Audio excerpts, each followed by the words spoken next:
लघिमासिद्ध्यै नमः लघिमासिद्ध्यै नमः महिमासिद्ध्यै नमः ईशित्वसिद्ध्यै नमः वशित्वसिद्ध्यै नमः प्राकाम्यसिद्ध्यै नमः भुक्तिसिद्ध्यै नमः इच्छासिद्ध्यै नमः प्राप्तिसिद्ध्यै नमः सर्वकामसिद्ध्यै नमः ब्राह्मी मात्रे नमः माहेश्वरी मात्रे नमः कौमारी मात्रे नमः वैष्णवी मात्रे नमः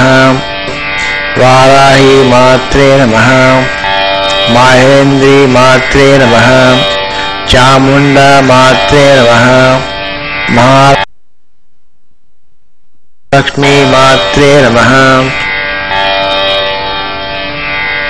सर्वसंक्षोभिन्यै नमः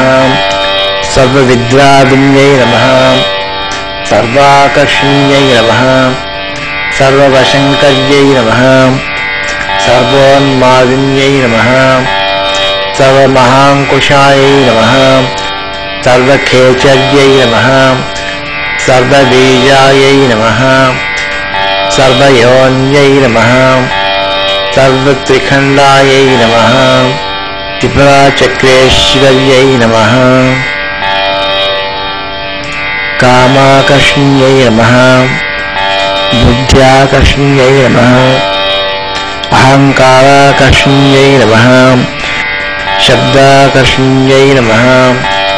स्पर्शाकर्षण्यै नमः रूपाकर्षण्यै नमः रसाकर्षण्यै नमः गंधाकर्षण्यै नमः चित्ताकर्षण्यै नमः धैर्याकर्षण्यै नमः स्मृत्याकर्षण्यै नमः नामाकर्षण्यै नमः बीजाकर्षण्यै नमः आत्माकर्षण्यै नमः अमृताकर्षण्यै नमः शरीराकर्षण्यै नमः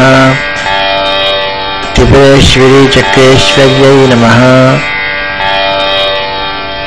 अनंगकुसुमादेव्यै नमः अनंगमेखलादेव्यै नमः अनंगमदनादेव्यै नमः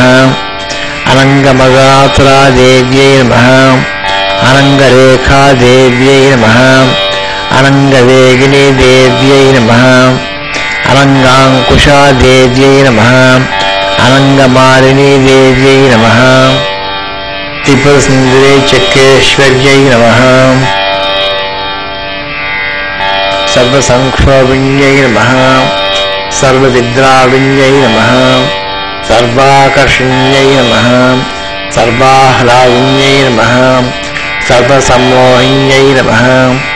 सर्वस्तंभिन्यै नमः सर्वजृंभिन्यै नमः सर्वशंकर्यै नमः सर्वरंजन्यै नमः सर्वोन्मादिन्यै नमः सर्वार्धसाधन्यै नमः सर्वसंपत्तिपूर्ण्यै नमः सर्वमन्त्रमय्यै नमः सर्वद्वन्द्वक्षयङ्कर्यै नमः त्रिपुरवासिनी चक्रेश्वर्यै नमः सर्वसिद्धिप्रदादेव्यै नमः सर्वसंपत्प्रदादेव्यै नमः सर्वप्रियङ्करी देव्यै नमः सर्वमंगलकारिणी देव्यै नमः सर्वकामप्रदादेव्यै नमः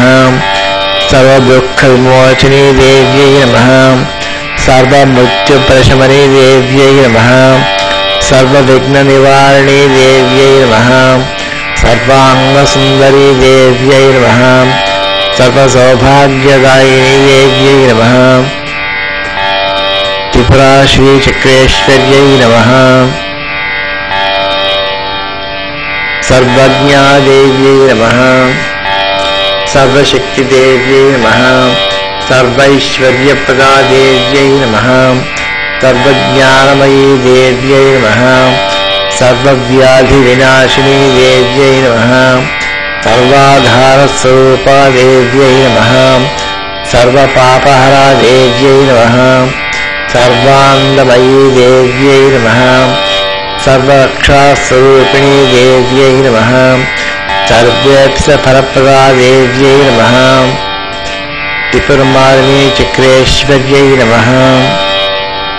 अर्ब्लूं वशिनी वाग्देवतायै नमः कलहरीं कामेश्वरी वाग्देवतायै नमः निब्लीं मोदिनी वाग्देवतायै नमः इलों विमला वाग्देवतायै नमः चिम्रीं अरुणा वाग्देवतायै नमः अस्लवयों जयिनी वाग्देवतायै नमः जिमर्यों सर्वेश्वरी वाग्देवतायै नमः क्ष्मरीं कौलिनी वाग्देवतायै नमः त्रिपुरा सिद्धा चक्रेश्वर्यै नमः द्रां द्रीं क्लीं ब्लूं सह सर्वजृम्भणेभ्यो बाणेभ्यो नमः धं धं सर्वसम्मोहनाय धनुषे नमः आं ह्रीं सर्ववशीकरणाय पाशाय नमः क्रों क्रों सर्वस्तम्भनाय अंकुशाय नमः हस्रैं हस्रक्लीं हससोः कैलहरीं वामानयोगुण इच्छाष्टि कामेश्वर्यै नमः हस्रैं हस्रक्लीं हससोः हसकहलहरीं ज्येष्ठा सत्त्वगुण ज्ञानशक्ति वज्रेश्वर्यै नमः हस्रैं हस्रक्लीं हससोः सकलहरीं रौद्रीतमोगुण क्रियाशक्ति भगमालिन्यै नमः हस्रैं हस्रक्लीं हससोः कैलहरीं हसकहलहरीं सकलहरीं इच्छाज्ञानक्रियाशक्ति महादेव्यै नमः ऐं ह्रीं श्रीं हस्रैं हस्रक्लीं हससोः त्रिपुराम्मा चक्रेश्वर्यै नमः ऐं ह्रीं श्रीं कैलहरीं हसकहलहरीं सकलहरीं ललिता महात्रिपुरसुन्दरी पराभट्टारिकाम्बा श्रीपादुकायै नमः ऐं ह्रीं श्रीं कैलहरीं हसकहलहरीं सकलहरीं सहस्राक्षी राजराजेश्वरी ब्रह्मविद्या ललिता महात्रिपुरसुन्दरी पराभट्टारिकाम्बा श्रीपादुकायै नमः।